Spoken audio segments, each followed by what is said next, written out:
السلام عليكم حبايب قلبي. فيديو النهاردة عن مشتريات بسيطة كنت جبتها قبل رمضان، وفي مشتريات لسه جايباها قريب فللأعمال اليدوية. وإن شاء الله في فيديو تاني للمشتريات المدرسية هشارككم بأجمل حاجات مفيدة وجميلة في نفس الوقت، وحاجات كتير صحابي وحبايب قلبي سألوني عليها. النهاردة هنشوف مع بعض الحاجات اللي أنا استخدمتها، في حاجات كنت استخدمتها رمضان وكمان الحاجات اللي جبتها جديد. تعالوا يلا بينا نشوف ايه الحاجات يا ترى اللي موجودة معايا النهاردة. اول حاجة اللي هي الكنارات دي، بتتباع طبعا باشكال واحجام مختلفة جدا وليها استخدامات كتير. استخدمتها معاكو.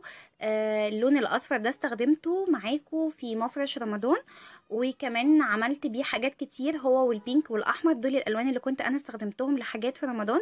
في حاجات عملتها وما نزلتهاش، بس ان شاء الله انزلها لكم السنة الجاية. فده هنعمل بيه حاجات كتير الفيديوهات الجاية ان شاء الله، واسعاره كتير رخيصة وجميلة جدا وهتفيدكم كتير قوي. وبالنسبه للاسعار هسيبها لكم تحت في الديسكريبشن بوكس. وبالنسبه لخيوط التطريز دي كنت جايبه 12 لون، استخدمت حوالي 3 بكرات، ودي الالوان بس اللي فاضت يعني مني. برضو عملنا منها المنديليا اللي احنا عملناها في الزينة بتاعتنا، وبجد استخداماتها برضو كتيرة جدا غير حاجات للتطريز. استخداماتها برضو هقولها لكم في الفيديوهات الجاية. الاستراس اللي حبايبي سألوني عنه، ده بيتباع بالمتر. انا جبت تقريبا، بس ده كمان كان اعرض من كده لاني انا استخدمت منه وقصيت منه. المتر تقريبا كان ب10، وبجد بيقعد معاكي فترة طويلة جدا. طبعا شرايط الستان مفيش استغناء عنها في اي بيت، وبتعملي منها حاجات جميلة جدا جدا. وعملت كمان منها معاكو المريالة.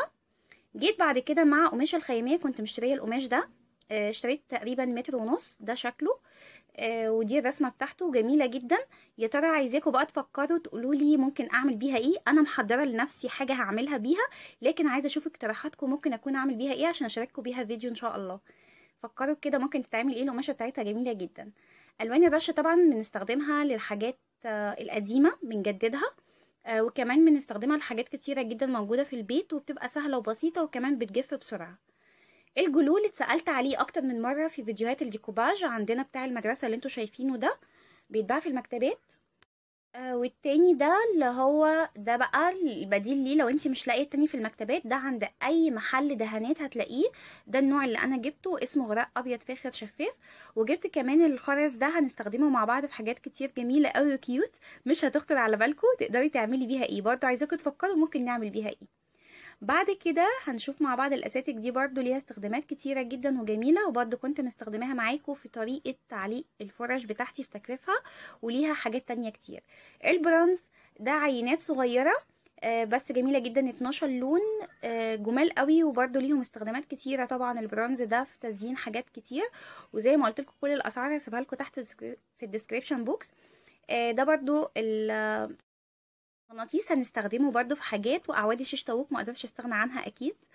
وبرضو الوش تيب اللي هو الدبل فيس، تمام. وبرضو اللاصق الابيض ليه استخدامات كتير. والجلو ده لقيته جميل جدا فجبت الحجم الكبير منه المره دي، بجد جميل قوي استخدمته معاكم كتير.